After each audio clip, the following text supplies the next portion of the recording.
नमस्कार हरि प्रेमियों, आपका हमारे YouTube चैनल में स्वागत है। सभी दर्शकों को जय संतोषी माँ। हरि प्रेमियों, कैसे हैं आप? उम्मीद है आप सब अच्छे होंगे। आइए आज का प्रसंग शुरू करते हैं। आज का प्रसंग है जय संतोषी माँ, संतोषी माँ की कहानी। हरि प्रेमियों, संतोषी माँ की कहानी शुक्रवार की होती है। हरि प्रेमियों, ये कहानी सुनने से पहले अगर आप हमारे चैनल पर नए हैं, चैनल को सब्सक्राइब जरूर कीजिए और बेल आइकॉन को जरूर दबा लीजिए ताकि आप तक हमारे सारे नोटिफिकेशन पहुंचते रहे। हरि प्रेमियों, आपका एक भी सब्सक्राइब हमारे लिए बेहद मायने रखता है। आइए संतोषी माँ की शुक्रवार की कथा शुरू करते हैं। हरि प्रेमियों, शुक्रवार के दिन माँ संतोषी का पूजन, व्रत, उपवास किया जाता है। इस पूजा के दौरान माँ संतोषी की पूजन आरती करके फिर अंत में माँ की कथा सुनी जाती है। आइए संतोषी माँ की कथा सुनते हैं। एक बुढ़िया थी, उसके 7 बेटे थे। 6 बेटे कमाने वाले थे, जबकि एक बेटा निकम्मा था। बुढ़िया अपने 6 बेटों के लिए रसोई बनाती, भोजन खिलाती और उनसे जो भी कोई जूठन बचती रहती वह अपने 7वें बेटे को दे देती थी। एक दिन की बात है, वह अपनी पत्नी से बोला, देखो मेरी माँ मुझसे कितना प्यार करती है। उसकी पत्नी बोली, हाँ हाँ क्यों नहीं, सबका जूठन भी तो आपको ही खिलाती है। वह बेटा बोला, ऐसा नहीं हो सकता, मैं जब तक अपनी आंखों से देख ना लूं तब तक मैं मान नहीं सकता। छोटी बहू बोली, देख लोगे तब तो मान लोगे। कुछ दिन बाद त्योहार आ गया। घर में 7 प्रकार के भोजन और चूरमे के लड्डू बना दिए गए। वह जांचने के लिए सिर दुखने का बहाना कर पतला सा कपड़ा ओढ़ कर रसोई घर में सो गया। वह कपड़े में से सब देखता रहा। 6 भाई उसके भोजन करने के लिए आए। माँ ने उनको सुंदर सुंदर आसन बिछाए, तरह तरह की रसोई परोसी और उन्हें प्यार से जिमाया और वह देखता रह गया। 6 बेटों के भोजन करने के उठने के बाद फिर माँ ने उनकी झूठी थालियों में से लड्डुओं के टुकड़ों को उठाकर एक लड्डू बनाया और जूठन साफ कर उस बुढ़िया माँ ने अपने 7वें बेटे को पुकारा, बेटा उठ, 6 भाई भोजन करके जा चुके हैं, अब तू ही बाकी है, उठ, तू कब खाएगा। वह 7वां बेटा कहने लगा, माँ मुझे भोजन नहीं करना, अब मैं परदेश जा रहा हूँ। माँ ने कहा, कल जाता है तो आज चला जा। वह बोला, हाँ माँ मैं आज ही जा रहा हूँ। यह कहकर वह घर से निकल गया। जब वह 7वां बेटा परदेश जाने लगा, चलते समय उसको अपनी पत्नी की याद आई। वह गौशाला में उपले थाप रही थी। वहां जाकर अपनी पत्नी से बोला, हम जावे परदेश आवेंगे कुछ काल, तुम रहियो संतोष से धर्म आपनो पाल। उसकी पत्नी बोली, जाओ पिया आनंद से, हमरो सो छटाए, राम भरोसे हम रहे, ईश्वर तुम्हें सहाय। 2 निशानी आपन देख धरू मैं धीर, सुधीमती हमारी बिसारियो, रखियो मन गंभीर। वह बोला, मेरे पास तो कुछ भी नहीं है निशानी देने के लिए, यह अंगूठी है सो तुम ले लो और अपनी कुछ निशानी मुझे दे दो। उसकी पत्नी बोली, मेरे पास क्या है, मेरे पास तो यह गोबर भरा हाथ है। यह कहकर उसने उसकी पीठ पर गोबर के हाथ की थाप मार दी और वह चल पड़ा। चलते चलते दूर देश पहुंच गया। वहाँ एक साहूकार की दुकान थी। वहाँ पर वह जाकर कहने लगा, भाई मुझे नौकरी पर रख लो। साहूकार को नौकर की जरूरत थी। बोला, रह जा। लड़के ने पूछा, तनख्वाह क्या दोगे? साहूकार ने कहा, काम देखकर दाम मिलेंगे। साहूकार की नौकरी मिल गई। वह सुबह 7 बजे से 10 बजे तक नौकरी करने लगा और कुछ दिनों में इस दुकान का सारा हिसाब किताब, लेन देन, ग्राहकों का माल बेचना, सारा काम करने लगा। साहूकार के 7-8 नौकर थे, वे सब चक्कर खाने लगे, यह तो बहुत ही होशियार बन गया है। सेठ ने भी उसका काम देखा और 3 महीने में ही उसे आधे मुनाफे का अपना हिस्सेदार बना लिया। वह कुछ वर्ष में ही नामी सेठ बन गया और मालिक सारा कारोबार उस पर छोड़कर चला गया। इधर उसकी पत्नी को सास ससुर इतना दुख देने लगे, सारी गृहस्थी का काम करा के उसे लकड़ी लेने जंगल में भेज देते थे। इस बीच घर के आटे से जो भूसी निकलती थी उसकी रोटियां बनाकर रख दी जाती थी और फूटे नारियल की नारेली में उसे पानी दिया जाता। एक दिन वह लकड़ी लेने जा रही थी। रास्ते में बहुत सी स्त्रियां संतोषी माता का व्रत करती हुई उसे दिखाई दी। वह वहां खड़ी होकर कथा सुनने लगी और उनसे पूछने लगी, बहनों, तुम किस देवता का व्रत करती हो और उसके करने से क्या फल मिलता है? अगर तुम इस व्रत का विधान मुझे समझा कर कहोगी तो मैं तुम्हारा बड़ा एहसान मानूंगी। तब उनमें से एक स्त्री बोली, सुनो बहन, ये संतोषी माता का व्रत है। इसके करने से निर्धनता, दरिद्रता का नाश होता है और जो कुछ मन में न होती है वह सब संतोषी माता जी की कृपा से सब पूरी हो जाती है। तब उसने उनसे व्रत की सारी विधि पूछी, नियम पूछे। वह भक्तनी स्त्री बोली, 1.25 आने का गुड़ चना लेना, इच्छा हो तो 5.25 आने का भी ले लेना या 1.25 रुपए का भी, जैसी तुम्हारी सहूलियत है उसके अनुसार ले लेना। बिना परेशानी और श्रद्धा व प्रेम से जितना भी बन पड़े 1.25 लेना। हर शुक्रवार को निराहार रहकर कथा सुनना और इसके बीच कर्म टूटे नहीं, लगातार नियम का पालन करते रहना। कोई कथा सुनने वाला ना मिले तो घी का दीपक जलाकर उसके आगे या फिर जल का पात्र को या जल का लोटा सामने रखकर कथा को कहना। जब कार्य सिद्ध ना हो नियम का पालन करना, जब तक कार्य सिद्ध ना हो तो नियम का पालन करते रहना और कार्य सिद्ध हो जाने पर व्रत का उद्यापन कर देना। यदि किसी के ग्रह खोटे भी हो तो भी माता संतोषी वर्ष भर में कार्य सिद्ध कर देती है। फल सिद्ध होने पर उद्यापन जरूर करना चाहिए, बीच में नहीं। उद्यापन में 2.5 सेर आटे का खाजा तथा इसी परिमाण से खीर तथा चने का साग बनाना चाहिए। 8 लड़कों को भोजन कराना, जहाँ तक मिले देवर जेठ भाई बंधु के हो, ना मिले तो रिश्तेदारों और पास पड़ोसियों को बुलाना, उन्हें भोजन करा, यथाशक्ति दक्षिणा दे, माता जी का नियम पूरा करना। उस दिन घर में कोई भी खटाई ना खाना। यह सुन बुढ़िया के लड़के की बहू वहां से चल पड़ी। रास्ते में लकड़ी के बोझ को बेच दिया और उन पैसों से गुड़ और चना लेकर माता के व्रत की तैयारी कर आगे चल पड़ी और सामने मंदिर देखकर पूछने लगी, यह मंदिर किसका है? सब कहने लगे, यह मंदिर माँ संतोषी का है। यह सुनकर माता के मंदिर में जाकर चरणों में लौट पड़ी और दिन हो विनती करने लगी, माँ, मैं निपट अज्ञानी हूँ, व्रत के कुछ भी नियम नहीं जानती, मैं बहुत दुखी हूँ। हे माता, हे जगत जननी, मेरा दुख दूर कीजिए, मैं तेरी शरण में हूँ।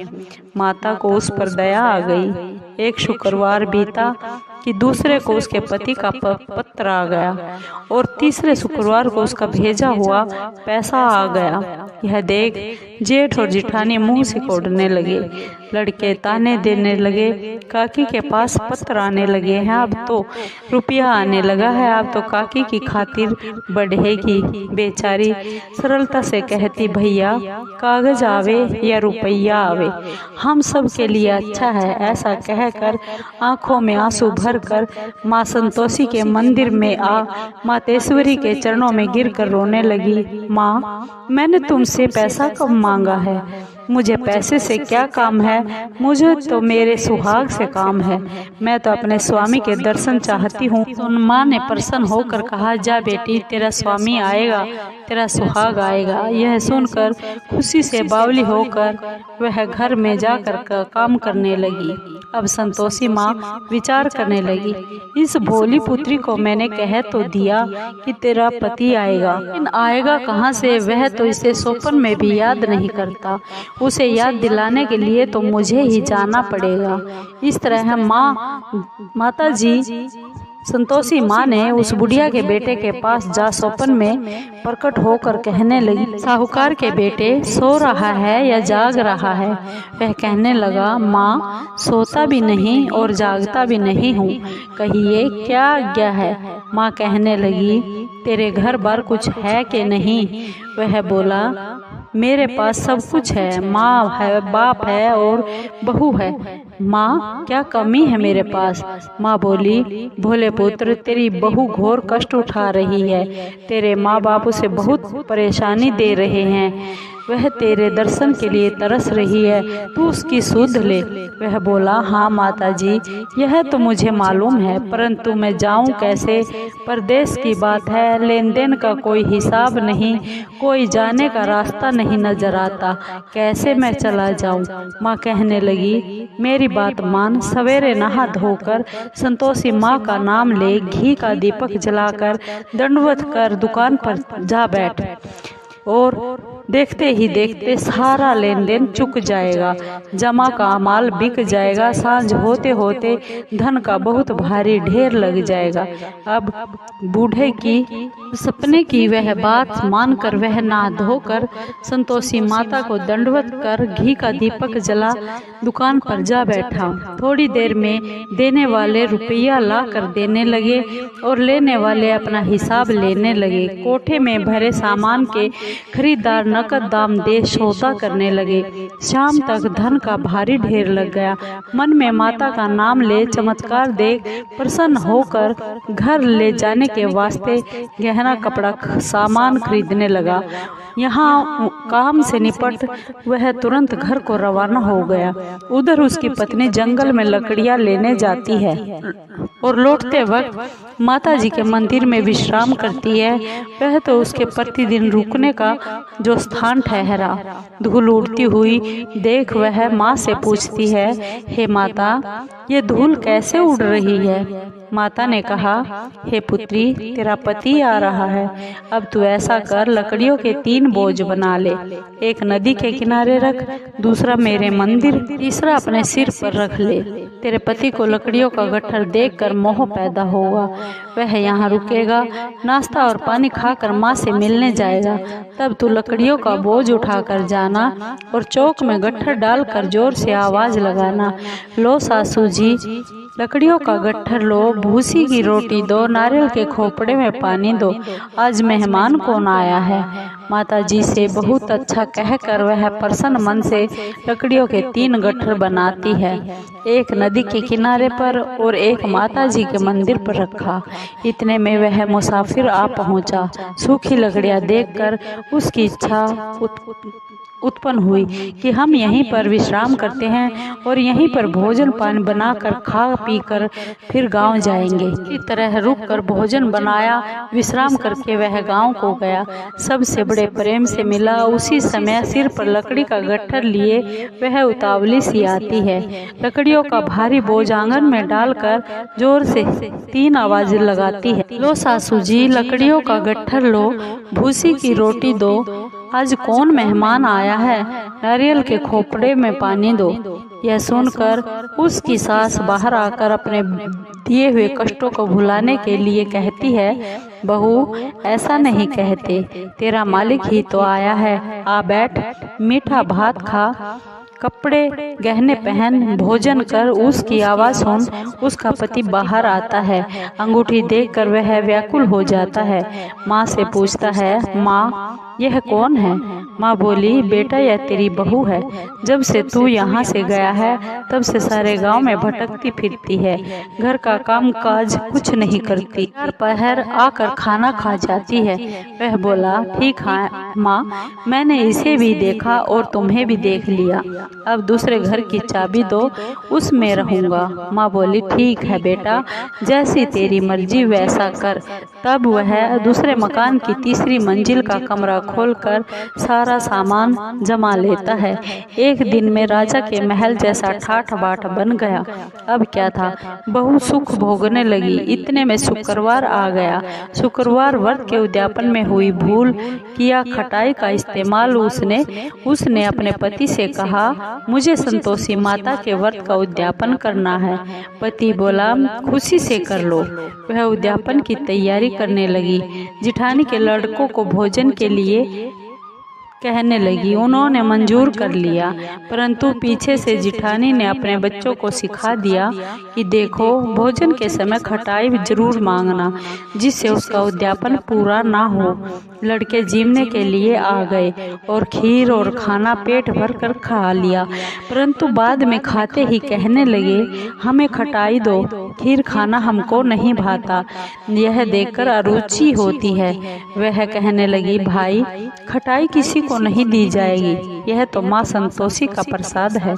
लड़के उठकर खड़े हो गए और बोले, पैसा लाओ। भोली बहू कुछ भी नहीं जानती थी, उन्हें पैसे दे दिए। लड़के उसी समय हट करके इमली खटाई लेकर खाने लगे। यह देखकर बहू पर माताजी ने कोप किया। राजा के दूत उसके पति को पकड़ कर ले गए। जेठ और जेठानी मन माने वचन कहने लगे, लूट लूट कर धन इकट्ठा करके लाया है, अब सब मालूम पड़ जाएगा जब जेल की मार खाएगा। बहू से यह सब वचन सहन नहीं हुए। रोती हुई माताजी के मंदिर में गई और कहने लगी, हे माता, तुमने यह क्या कर दिया? हंसा कर अब भक्तों को क्यों रुलाने लगी हो? माँ बोली, बेटी, तूने उद्यापन करके मेरा व्रत भंग कर दिया है। वह कहने लगी, माताजी, मैंने कुछ अपराध नहीं किया, मैंने तो भूल से लड़कों को पैसे दे दिए थे, मुझे क्षमा करो, मैं फिर तुम्हारा उद्यापन करूंगी। माँ बोली, अब भूल मत करना। वह कहती है, अब भूल नहीं होगी माँ, अब बतलाओ वे कैसे आएंगे? माँ बोली, जा पुत्री, तेरा पति तुझे रास्ते में आता मिलेगा। वह निकली, राह में पति उसे आता हुआ मिला। वह बोलने लगी, कहाँ गए थे? वह कहने लगा, इतना धन जो कमाया है उसका टैक्स राजा ने मांगा था, वह भरने गया था। वह प्रसन्न होकर बोली, भला हुआ, अब घर को चलो। कुछ दिन बाद फिर शुक्रवार आया। वह बोली, मुझे फिर से माताजी का उद्यापन करना है। पति ने कहा, करो। बहू फिर जेठ के लड़कों को भोजन के लिए कह कर आई। जेठानी ने एक दो बातें सुनाई और सब लड़कों को फिर से सिखाने लगी, तुम सब लोग पहले की तरह खटाई मांगना। लड़के भोजन से पहले कहने लगे, हमें खीर नहीं खानी, हमारा मन मचलता है, हमारा जी बिगड़ता है, कुछ खटाई खाने के लिए दे दो। वह बोली, खटाई किसी को भी नहीं मिलेगी, आना हो तो आओ। वह ब्राह्मण के लड़कों को लाकर भोजन कराने लगी और यथाशक्ति दक्षिणा देकर एक एक फल उन्हें दक्षिणा में दिया। माँ संतोषी बहुत प्रसन्न हो गई। ताकि कृपा से उसे 9वें मास में उसके घर चंद्रमा के समान सुंदर पुत्र प्राप्त हुआ। पुत्र को पाकर प्रतिदिन माताजी के मंदिर में वह जाने लगी। माँ ने सोचा, यह रोज आती है, आज क्यों न मैं इसके घर चलूं। विचार कर माता ने भयानक रूप बना लिया।